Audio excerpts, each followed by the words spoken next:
On this week's episode, we are going to be answering a listener question about music. We're going to talk about what live shows we've seen, maybe who we've met in person before, and accommodations. Yeah, so stick around.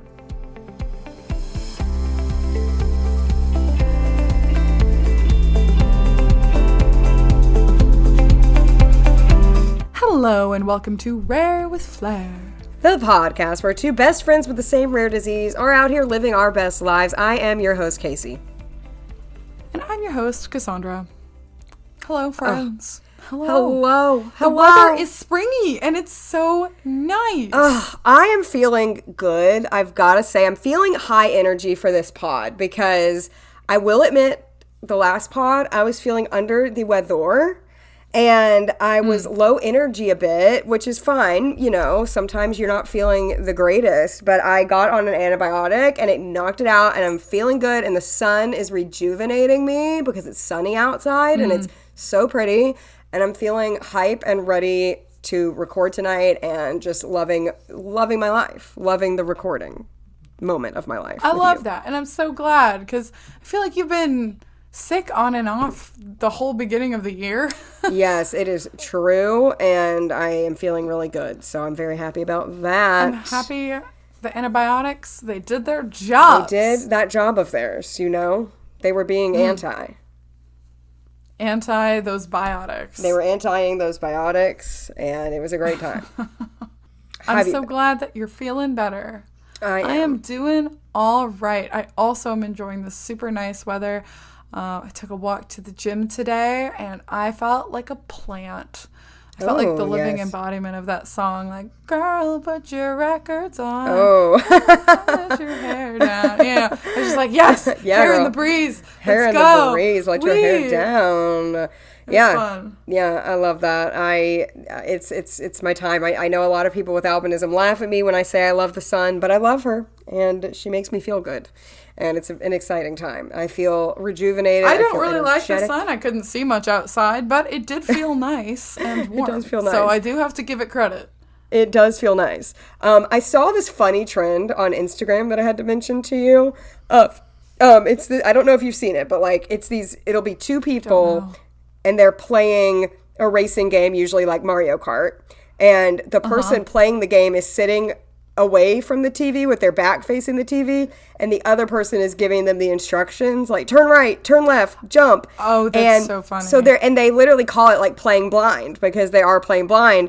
And I was like, this would be so funny for us, even if we were facing the screen, just like sitting on the couch like a regular person, like sitting at a regular distance. Not being able to see like the screen at all. Not being able to see the screen at all. If someone next to us, just some colors, like gave us instructions, you know, like okay, a little to the left, veer a little right, and actually they came in first place. This person I was watching doing it, even with just the verbal instructions. Amazing teamwork. It's like maybe you know how when you have a learner's permit, you have someone always have to be sitting in the car with you. Yes, gotta have an adult in the vehicle. I wish that could be us, like for real life. They could be like, hey, turn left, okay, brake, you know, and we would do it in the car for real.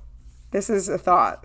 I hate that idea. I would rather just have them drive. I'm actually kidding. But I was like, oh, okay. So we've talked about this in our Forever Ago episode, and I forget. You've driven a car, right? Have you driven a car? Yes, I have. Okay. I have. Okay. Yeah, not like on the streets. Let's not get crazy. No. Like in a parking lot. In a parking lot. And the two places I've driven a car is in a parking lot and on some like farmland in the middle of nowhere.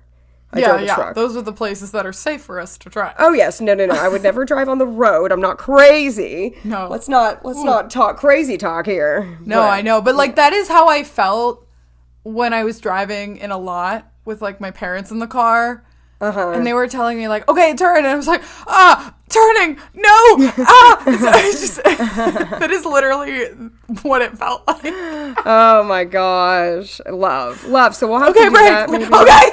Yeah. Slam on the brakes. We don't want to do it in real life, but maybe on Mario Kart we could make it That would be hilarious. That would be pretty fun. That sounds like fun. Also, I wanted to give the listeners a little update because sometimes I like to share that you and I are now watching She-Ra and the Princesses of Power our if you're wondering what our current cartoon watch is, because we don't keep it a secret. Like, we let you know what we're currently watching, and then we'll eventually do a whole episode about it. I'm also watching Bob's Burgers before bed, which is just changing my whole sleep schedule, to be perfectly honest with you. Like, just putting me to bed like a baby. I love Bob's Burgers. And I've always loved such a cozy show. I've loved Bob's for like 10 years, so this is not like new, but I haven't seen every episode, so I'm catching up. So I can't believe it's been on that long. I remember watching it in college some, and that's just crazy to me. Wow. I know. They're on like their 15th or 16th season. I graduated college 10 years ago. And I feel like there was never a really significant drop in quality. Never. Either. That's the weird thing. It never has dropped in quality. That's the insane thing. They're all good. There are certain shows, cough, SpongeBob,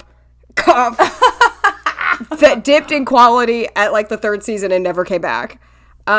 Which is why I'm shocked that Bob's is never not good. Significantly noticeable. Yeah, and Bob's is not at all. You would never know. Like, you would never know. Right? It's kind of crazy. It never dips. It's really impressive. It's very impressive. I don't understand. Those creators are really on it. Yeah, they sure are. They sure are. Love it. That's so good. I love it. Yeah, that's great. Oh my gosh, guys, we got a listener question. It was so sweet. So we got emails. If you didn't know, you can email us anything you want. A question, a little comment, whatever. hello@rarewithflair.com. And sometimes our listeners will send us a little message. And it's so nice. It just makes our entire day to get an email from you. Just knowing like you're out there listening to the pod. It's so nice. It's so nice. And we're not necessarily always the best at getting back to you guys, but that does not mean we don't read it. And usually a lot of times we will just save our response for the show, which is what we're going to do right now. We're going to reply live on the show to this person. But we see every email. And by we, I mean Cassandra sees every email because for some reason she's way more on top of checking the email. So every single time she's like, Case, have you seen that email? And I'm like, no, sorry. Doesn't mean I don't care. Does not mean I don't care. I feel like I check our ratings and reviews more often and you check the emails more often. Yes, you do. Because we'll tell each other, like, I'm like, oh, we got a new review. So I don't know. We cover the bases. This is a joint teamwork, co-led podcast. Teamwork makes the dream work. I see the emails. I see the reviews, which, like, if you want to leave us a review, we wouldn't hate on that either. You know what I'm saying? Like, we would not. We love to see it. We love to see it. We also get Insta DMs, and Casey also sees those, but usually I love before that. Me anyway. Love those. Love those. Love those too. If you're one of our regular listeners that reaches out, know that we see you and we appreciate you. So thank you so much. But yeah, we got a lovely email. From Delaney. In Tennessee, of all places. Hey. Ayo. Not my area of Tennessee, but Tennessee nonetheless, and I appreciate that. So, Delaney, your email was just lovely and wonderful. We're not going to read the entire thing on the pod. Some of it was a little more personal and things like that. But I know you gave us, you said we could read your questions on the pod that you left, and we were like, hey, these questions are so good, we could make a whole episode about these questions. Oh, yeah. Yeah. Yeah, so she starts by saying, I would love to know who you've seen the most in concert and have met and how the experience was. I have been to 12 Jesse McCartney shows, 4 in the last year alone. I met him that many times, and he's remembered me as well as a lot of the people on his team. And that is so sweet, and I'm just so impressed to your dedication. That is wild. I absolutely love that too. She also follows up that by saying, I would love to know how the accommodations for you went before, during, and after the shows. I love music and going to concerts. So we thought, we have talked about concerts before, or just like music in general before on this pod, but we were approaching it a different way this time because we've never really completely talked about accommodations, and we have some new updates too since the last time we've talked, and also just about like who we've seen the most in concert and stuff. We'd love to revisit. We love music, and I just seeing Jesse McCartney 12 times, I think like Cass and I, we love being fans of things, and I am such a fangirl, and I really like appreciate that about people. So knowing that you have the commitment of being in his, like, that involved in his fan base, I actually love, and I think that's so fun. That's so and sweet. Like being such a devoted fan where they like remember you too is really, I think that's really cool. So we hope you see many Jesse shows in the future. And Jesse's adorable. Like, I really liked him back in the day when he was like more mainstream, I guess. I didn't really know he was still making music, but good for him. Yeah. I know, right? Yeah. I didn't either until we read your email, and I was like, man, Jesse McCartney, I haven't heard of him in forever. Yeah.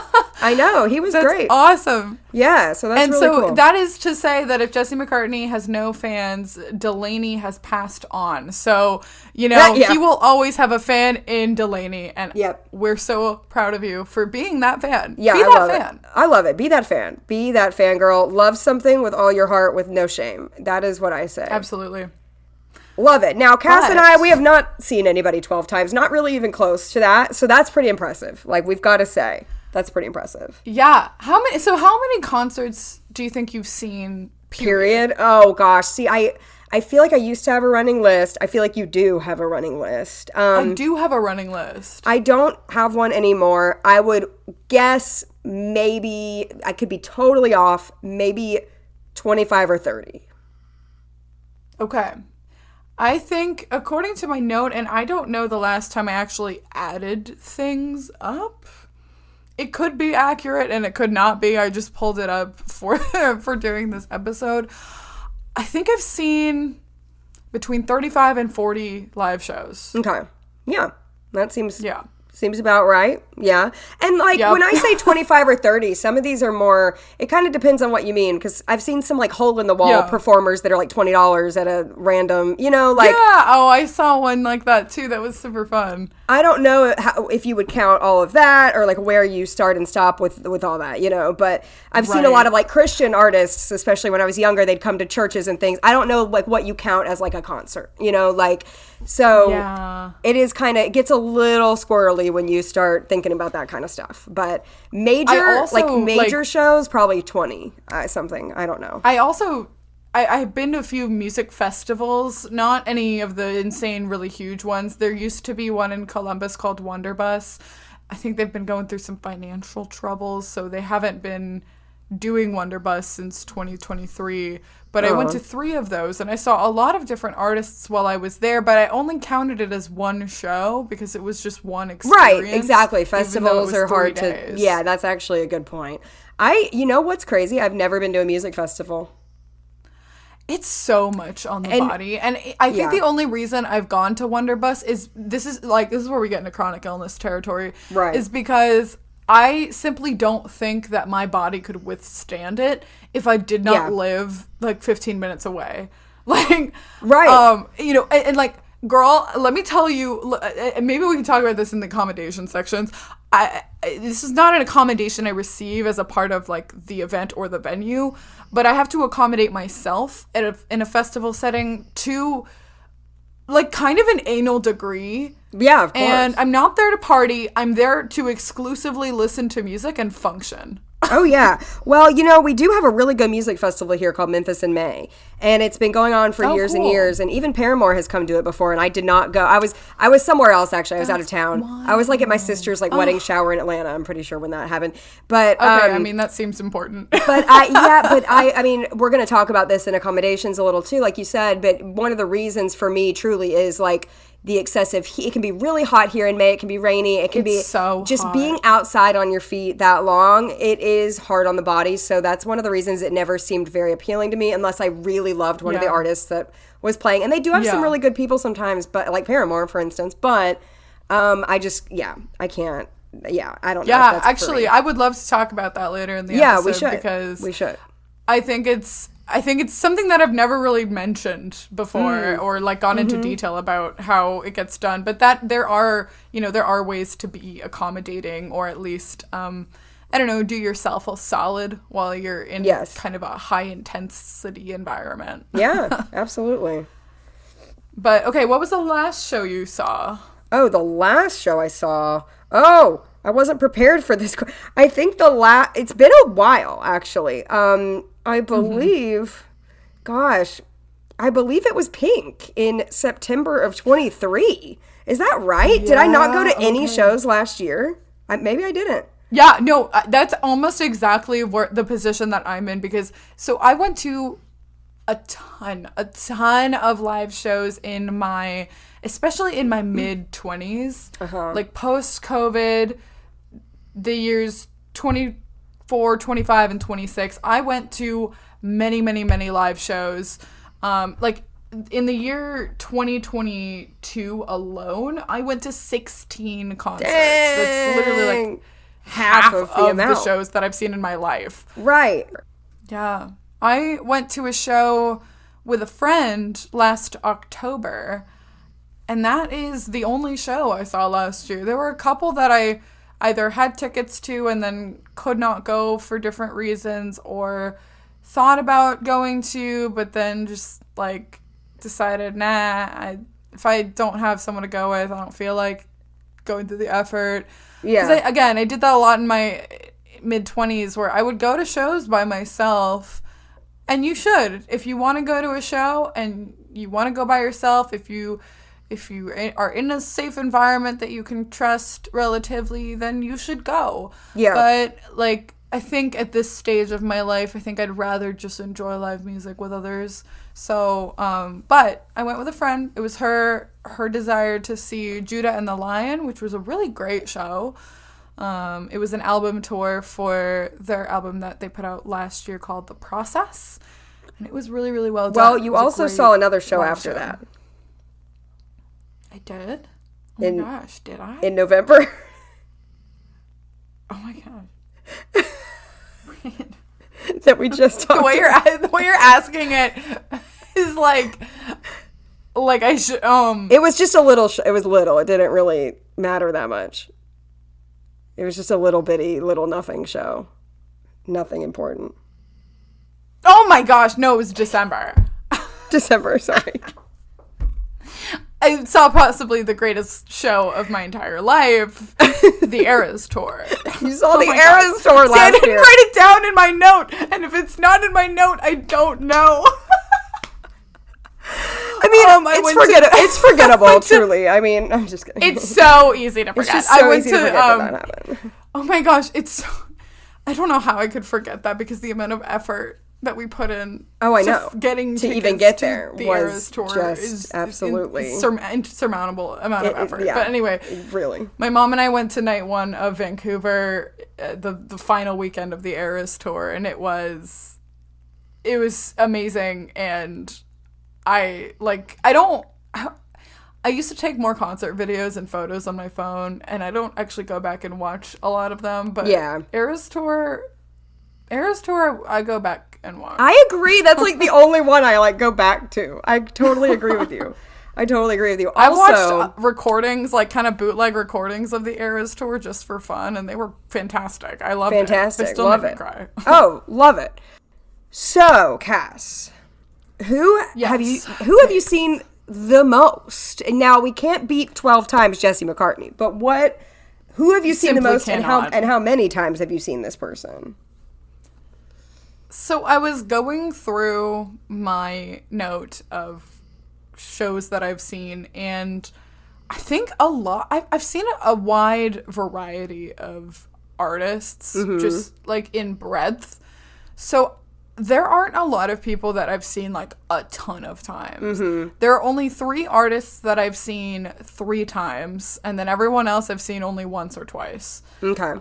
So I've seen, and also a couple of these, actually all of these are because they were either at a festival, so I saw them at Wonderbus in addition to seeing them on tour, or they were an opener for a different show that I went and saw, and then I saw them on tour. So yeah, I've seen Dayglow 3 times. I love them. They're a lovely band, and he's really, really talented. And I think his shows are so fun to watch because he usually does some covers of like Paul Simon songs, and in addition to his own stuff. And yeah, he's got just like a really lovely personality, and he's enjoyable to see.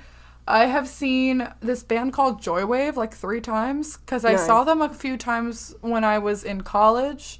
So they were an opener, and then I saw them at like a music bar here in Columbus. And then in 2023, I think, or 2. And then I've seen AJR 3 times. So nice. I saw them at a festival, and then for their Neo Theater tour in 2019, and then on their OK Orchestra tour in 2022. Nice. Awesome. There are only, I only have 6 artists that I've seen more than once. Sarah Bareilles, I have seen 4 times, but I've seen her live 5 times, if you count when I saw her in Waitress on Broadway. Kristen Chenoweth. That kind of counts, yeah. Okay. Kristen Chenoweth, then she wins then. Kristen wins, if that counts. Because Kristen Chenoweth, I've seen in concert 4 times, and I've seen on Broadway 4 or 5 times in shows as well. Awesome. So I've seen her like 10 times. And then Ingrid Michaelson, I've seen 3 times. Paramore, Taylor Swift, and American Idol, I've seen twice. And yes, that counts. Kind of. That's so funny. Yeah, I've seen a lot of artists twice. Mm-hmm. Yeah. So, like, I feel like it's not even worth, like, getting I know, those are the only one. Yeah, all my others I've only seen once. Yeah. That's so funny. Yeah, I've seen... Oh, geez. Okay, I've seen Local Natives, like, twice. I've seen the Happy Fits a few times. I think that I might have seen them 3 times if you count seeing them in, like, the radio station, the RIP, the defunct radio station in Columbus. Uh-huh. They played a little, like, 3-song acoustic set, so I don't know if that counts. But I've seen Bad Sons twice. I've seen... I've seen a ton of artists twice. Okay, wait. I have to ask because I have an answer. Mostly because I want to talk about it. It's super random. Who's the most random artist you've seen? Most random? I don't know. I feel like the 2 maybe kind of I feel like I saw Bon Jovi, which was a little random for me. And then I feel like Backstreet Boys was a little random just because they're like so... Like I saw them recently and they're so old that it was just funny. I don't know, though, if I have a ton of, like, really random ones. But, yeah, who would you say? Wonderbus, the last time it happened in 2023, they had added an extra day the last couple of years, and the headliner for the first evening was Pitbull. Oh, that is funny. I was like, that. I would buy tickets to Wonderbus before they would announce the set list because they were... really cheap, and then I would just kind of, because I lived so close, I would just pick and choose which shows and which acts that I really wanted to prioritize, and then honestly I might just go home. And so I was like, well, I have GA tickets. I think this sounds hilarious. Mm-hmm. So I went and I saw Mr. Worldwide. Of course. It was so funny and so entertaining, and so it was just enjoyable too. Everyone was having a great time. Aww. And it's so high energy, and all of the songs are really familiar. It was really fun. I love it. I would have had a lot of fun. I actually would have had a lot of fun. It was a blast. I highly recommend. Yeah, I totally would have had fun. Like, that's never one that I would think to go buy a ticket to, but I would totally have a blast. No, that's the same thing. But I was like, well, I already have one, so I guess I'll go. Yeah, totally. That's a blast. Love that. That's so funny. And then the best show, and then we'll answer Delaney's question. Can eras not count? Or is eras your answer? Or can it not? Does it count? Because, I mean, come on. Yeah, because eras, I feel like eras is in a league of its own. It's kind of unfair. Eras, I can't even say eras. Best show, Paramore in 2009 in Nashville. Really? Oh, wow. Was the best. It was their Brand New Eyes tour. I don't know if that's what the tour was called, but they were touring that album. I don't remember what they called the tour. Yeah. And then Taylor Swift was in the audience with us. Like, it was a lot. It was a lot to take in. That's wild. But, I mean, I've been to... All of them are just so good. So, it's... I don't know. It's so hard to say. I know, right? Kristen Chenoweth at the Metropolitan Opera changed my whole life. I was 14 and I was bawling the whole time. I don't know. It's really hard to pick. Love Sarah. Yeah, it is so hard to pick. I feel like there are a lot of, like, emotional concerts I've experienced, and there are a few that I have the set list for. So it depends on what kind of show you go to. But if you stand near the front, if you are brave, at the end of a show, the roadies and or the venue staff will start picking up the band's set lists, which they're just pieces of paper with the printouts of the the set that they're playing. So like the order of the songs so that they know how to transition. Some of them, sometimes they have notes on them. Sometimes they're like crossed out because they decided to do something else, Yeah. So I have a few of those and I have them saved. That is so cool. And it's really like, it's special because they kind of hand them out at random. Yeah. They just give them or they throw them or something. So I have one from the Shins tour for their O Inverted World 20th anniversary tour in 2022. It was amazing. And I have a set list from Death Cab for Cutie's Asphalt Meadows tour, which was printed on pink paper. Which love. I do like. Love Elle Woods. And I have a set list from Jukebox the Ghost. They did this fun Halloween show. And it was a bit that they used to do called Hollow Queen. I think they gave it a little bit of a break because they were probably tired of it, but they've been a band for a really long time. But the first half of the show is like their music, and then it was just a really fun show. It was a costume contest, so people would go dressed up to the show, and then in the middle there would be like, if you had a costume, you would like actually just go on stage in this venue. Yeah. And people would like clap and applaud for different ones. And I did that. I dressed like the Morton Salt girl. Yes. And I like walked on stage at the Newport Music Hall in Columbus, which is one of my favorite venues. And it's like an old theater, but it's really crusty. I love a crusty theater. Love a crusty theater. But like I thought I was going to die going down the stairs because it was so dark back there and there was no contrast. I was terrified. Oh yes. But then they would come out in costume and they were dressed like Queen and they had the yellow Freddie Mercury jacket and they would play Queen covers. Oh, I love that. It was so fun. It was such a cool show.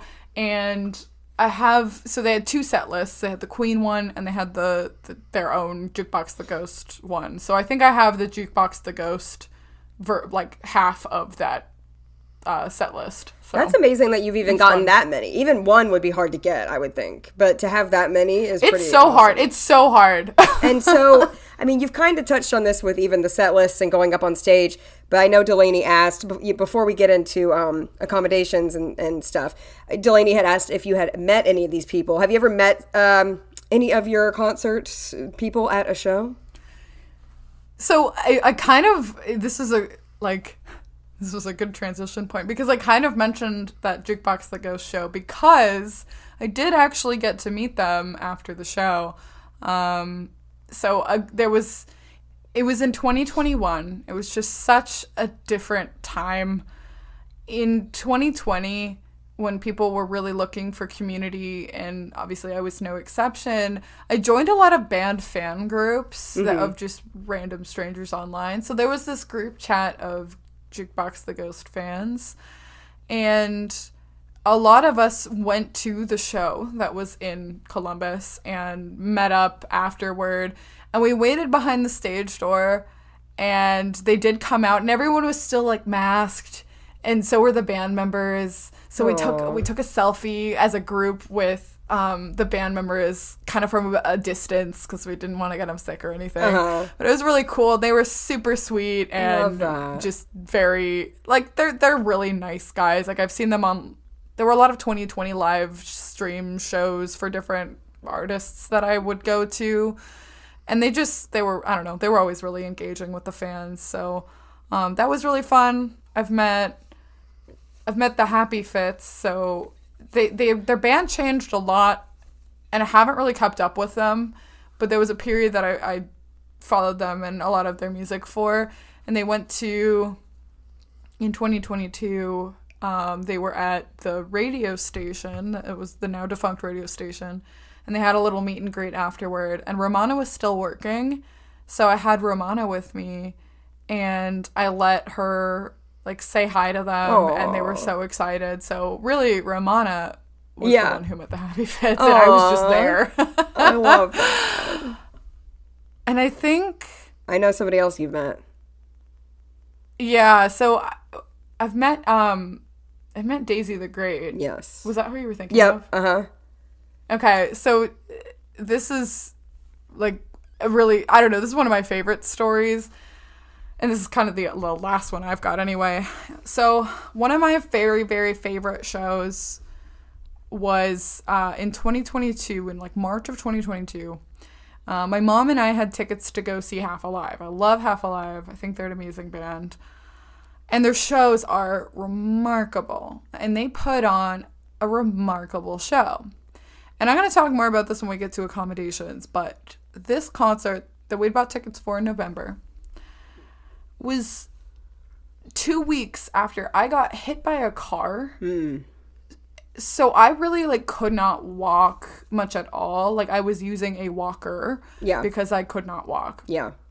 And Daisy the Great, who I didn't know that much at the time, they opened for Half Alive, and it was probably, I think, the best opener I'd ever seen. I've seen a lot of openers, and most of them are, unfortunately, a little forgettable to me. But Daisy the Great was spectacular. Phenomenal. They were so sweet. And on our way out the venue, after seeing just an amazing show by Half Alive, they were there at their own merch table because they're not a huge band. And they were like, "Oh, hi, thanks for coming to the show." They saw me in my walker, and I took a picture with them. And then later that year, I saw the Happy Fits in concert in November of 2022, and guess who was opening for them? Aww. Daisy the Great. Right on the heels of releasing their, like, their second, like, full-length album. That was beautiful. Oh, so good. It's so good. Why can't I remember the name of the album? All I'm thinking of is the opening track. It's a long title. Like, yeah, it's a long sentence. It's a long sentence. I can't think of it either. Why can't I think of the name of this album? I can't either.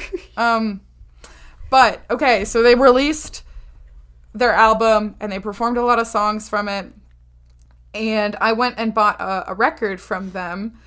And I was waiting for them to be at the merch table. And I was like, "Hi, I don't know if you remember me, but I saw you guys here earlier this year." And they were like, "Yes, we remember you. Aww. We're really glad you're doing better." Aww. It was just really sweet. That's so sweet. I love that. See, we're memorable.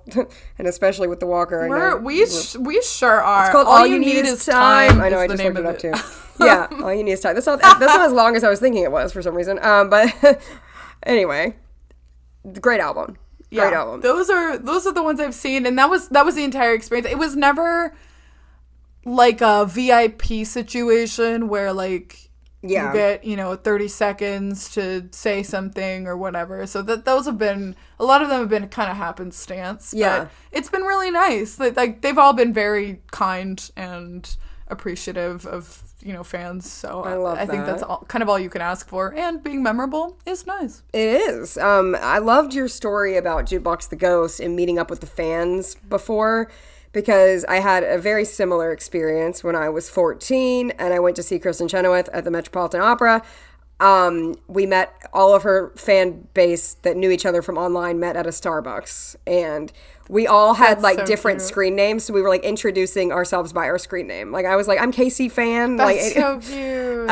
Anyway, and I did not meet her though that night. I met her. She was on Broadway at the time too, in a show called The Apple Tree, and I saw The Apple Tree as well, and I met her there, and that's that story I've told before where I got to go to her dressing room and I was dying. And then another with the glitter. In the glitter, yeah, she gave me her glitter. You've all heard it, unless you haven't, in which case I'm sorry that you haven't heard that great story. I'm not going to rehash it all right here, but it's I thought you were just going to tell it again, but you were like, nah. No, it's a long story, but changed my life. Love her to pieces. Wait. What episode is that in? Because I want to at least link to it. We have to figure that out. We've got to figure that out. We'll try to figure that out and link to it. I will try to link to whatever episode that whole story is in. When you have 115 eps, I know. It's a thing. I know. Ingrid Michelson, I met briefly at the stage door. We just waited, me and my friends waited for her to come out, and she came out and signed something for us. And then the only other one is American Idol. We won a radio show contest, and we got to meet Kelly Clarkson. Oh, that's so fun. And not only Kelly Clarkson, but the rest of them too. But Kelly's the only one that obviously matters. No offense to the others. But we met her. She was very sweet. Obviously, I also went to Taylor Swift's house a few times, and we've hung out. And we've made cookies together. They're best friends. We're besties. And I was in Eras, actually. I was a dancer in the Eras tour. Definitely. So I don't even count her as I met her, because we're best friends. So, but I can't believe I've never met Sarah Bareilles or Paramore. I can't believe that. Yeah. Because I love them so much. Those are some of your my faves. All times. And I've never met them. I would be scared to meet my all-time favorite artists. Well, to be honest. I was really I don't want to shatter the illusion. I like the illusion. I know. I agree with you now. Kristen Chenoweth, if she were mean to me, she would have ruined my entire life. And that's not even because I was 14. I was very sensitive. I'm not even kidding. It would have ruined my entire life. So I'm really glad she was very nice and gave me her glitter, which I still have in a box. As you should. As I should. She told me to use it on stage. I was like, I'm never going to use it. Are you kidding? And then it made me feel even better that she also gave Ariana Grande glitter when she was a little kid. And I didn't grow up to play Glinda in the movie, but it makes me feel a weird kinship with Ari that Kristen gave us glitter. You are Ariana Grande. I am Ariana Grande. Yeah. Another best friend of mine. Yeah.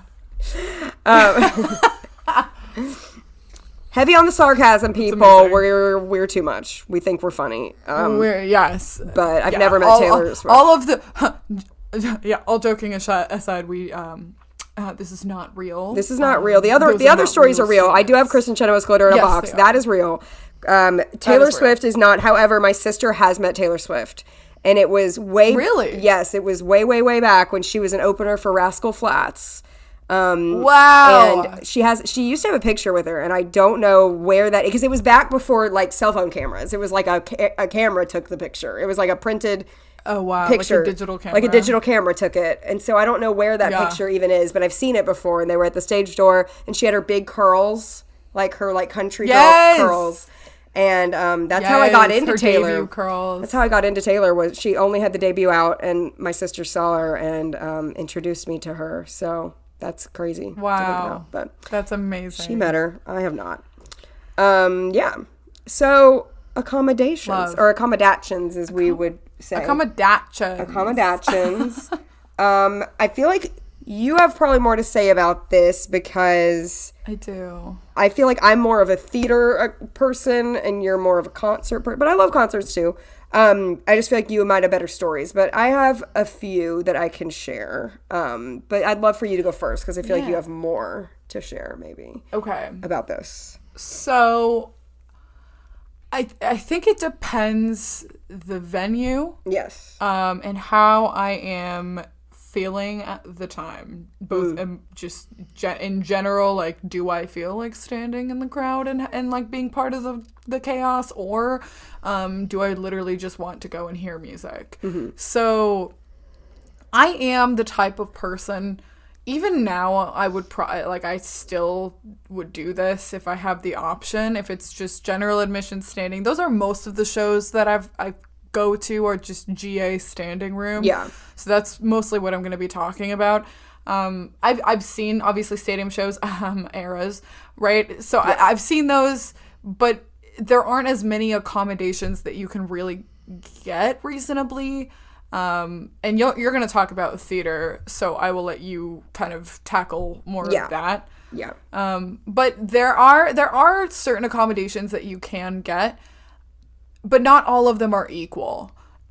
So again, depending the venue, there are a few that are owned by one company in Columbus called Promo West, and there's the Newport, there's Kemba Live, and there is the Kemba's like smaller venues that like music bars and just much smaller. I think the only one I've really gotten accommodations at is the Newport Music Hall in Columbus, because the way that it's set up, it's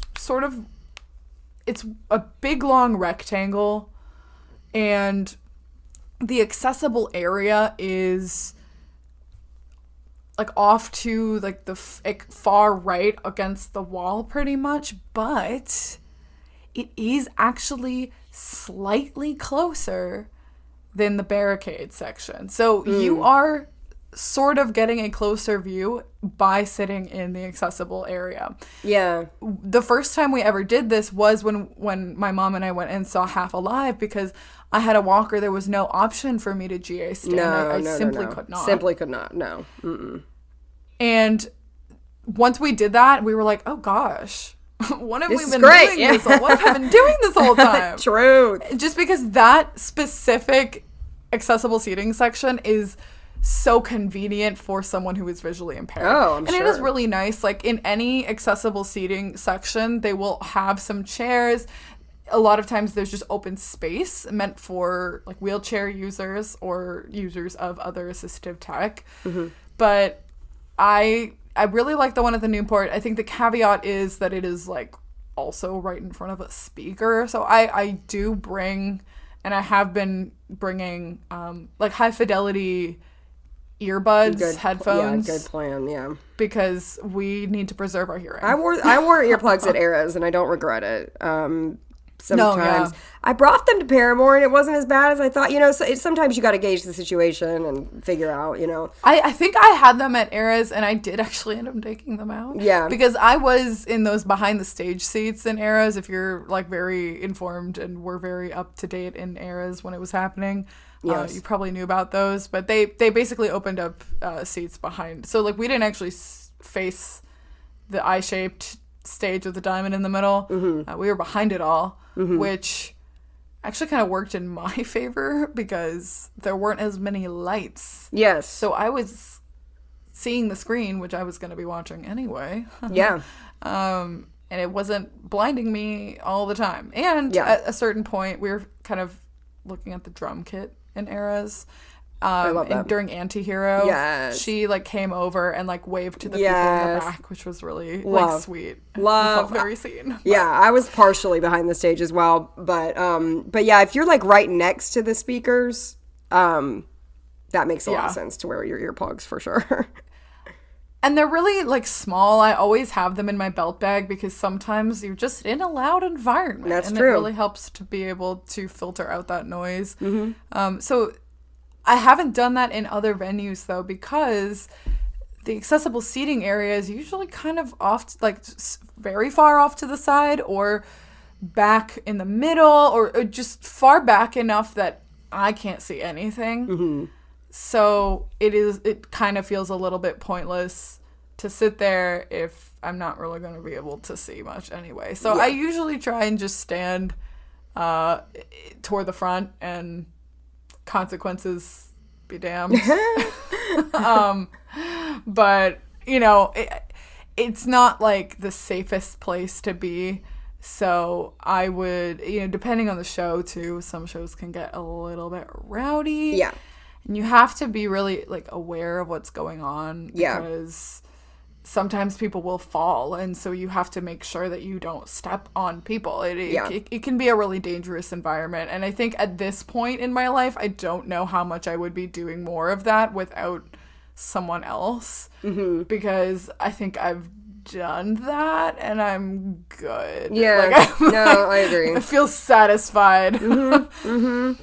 It's like the equivalent of your party years. Like that, like yes. It's the concert years. And I feel the same way about that too. Like if someone wants to go out, I will get a drink and then I'm gonna go home because I'm tired now. Yes, we are tired now.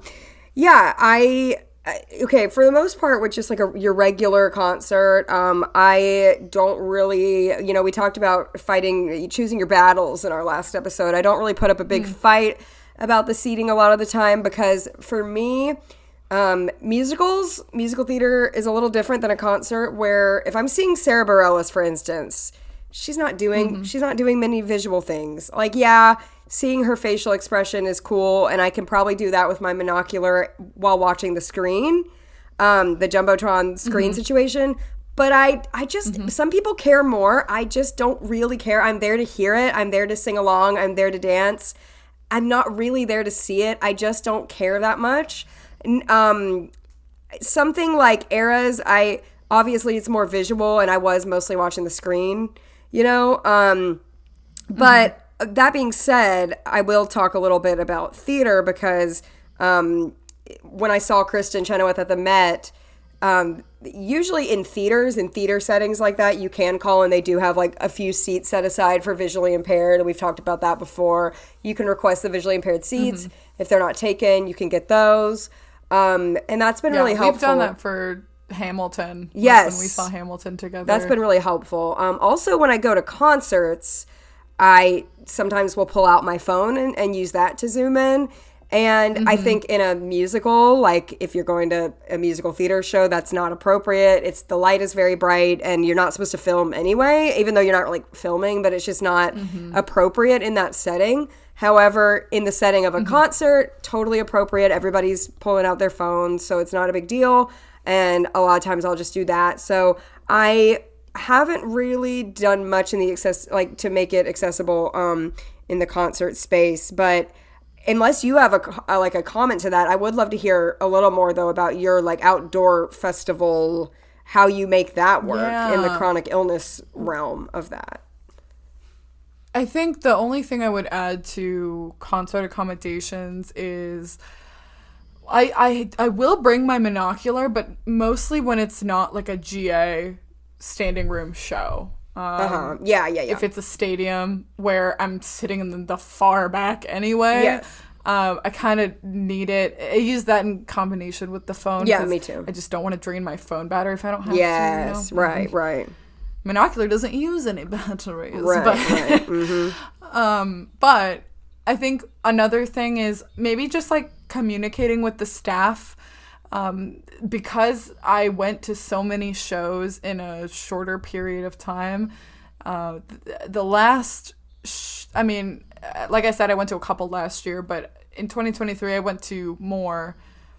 And those few years that I had been going to a lot of shows, the staff remembered me because I would always go to a show with my cane anyway. Yep.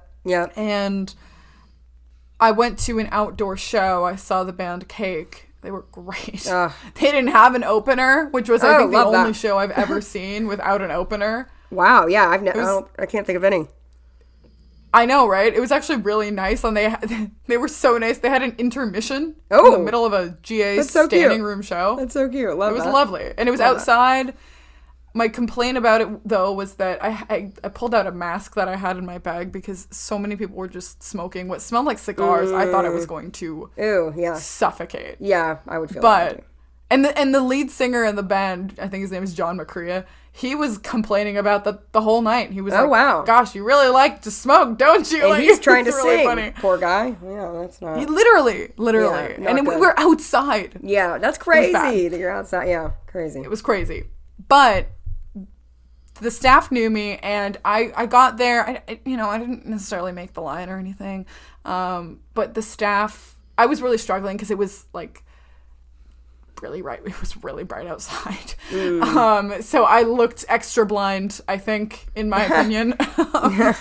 Not just because I had my cane, but I did look kind of lost because I was. Yeah. And they were like, you know what? Just come with me. And they actually just led me through security before anyone else. So I got to stand in a place that was really advantageous to me. Good, yeah. That I was close to the stage, but not right in front, kind of off to the side.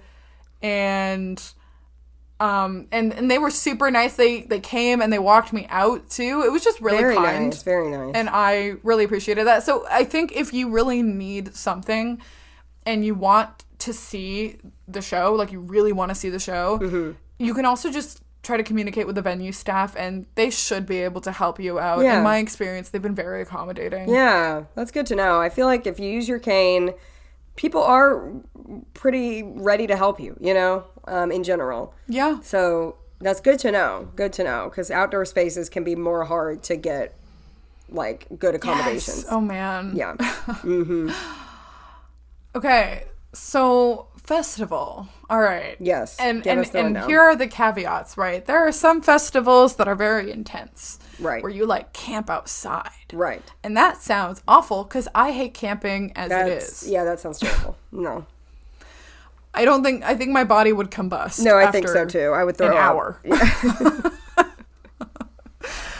So, okay, here's how I did a festival when I lived locally. And I guess it could still apply if you had, like, lodging nearby. But these are a lot of things that I had to consider. So, number one, I don't do marijuana. So, that wasn't necessarily ever part of the equation. But I do drink alcohol.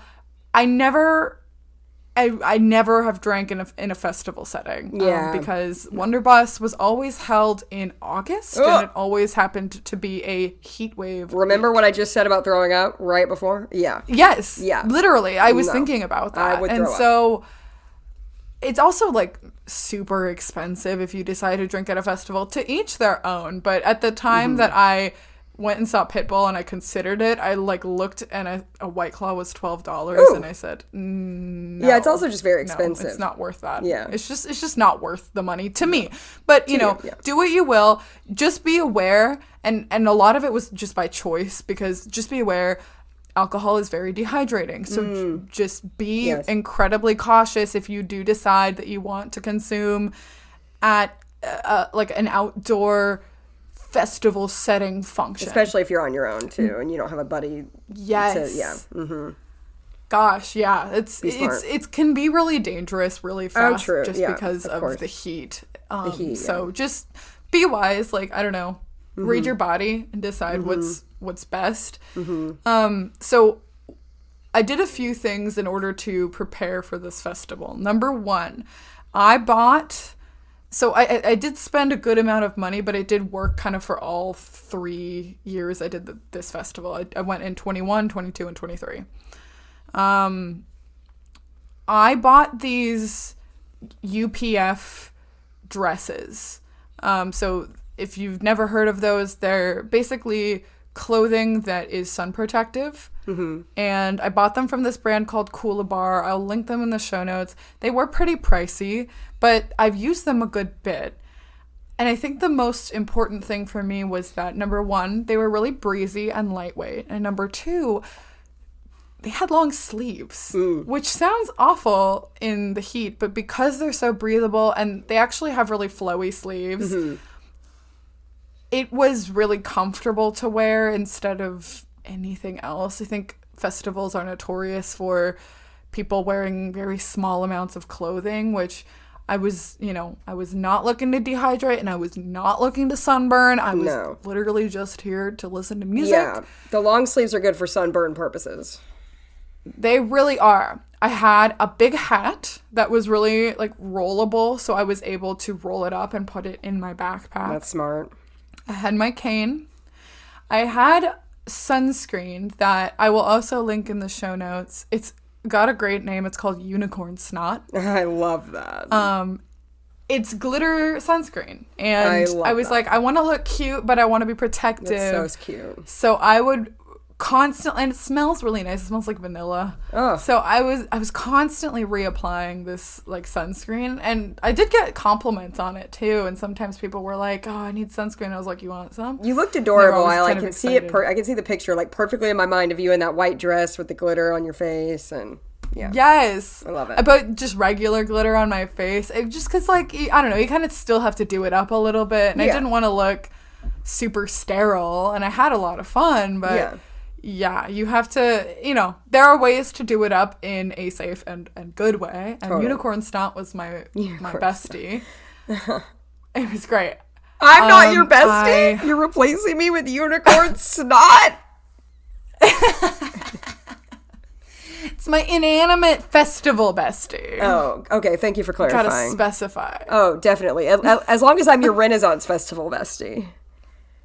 Oh, of course. I didn't tell you I had a dream. We went back like 2 nights ago, and it was the best dream. Anyway, but stop. I did. Oh, that sounds so nice. Listen to our live from Columbus episode if you want to hear more about that. But I digress. Oh, absolutely. I have so much I need to link. Talk about a concert. We were seeing some Irish jigs going down at the. That was awesome. That was so amazing, fun. Incredible, and a joust. Absolutely incredible. Okay, anyway, love it. Okay. I bought a Camelback backpack. So Camelback is that company that makes water bottles, and they also make hydration backpacks. So they have this like they call it a bladder. It's like squishy and moldable, and you stick it inside the backpack and a big straw comes out and you can just keep sipping on it. It's meant for like hiking and being outdoors, and I mostly bought it so that I could use it at a festival. That's very smart. And it worked like a charm. So they have hydration stations at festivals. I think they have to.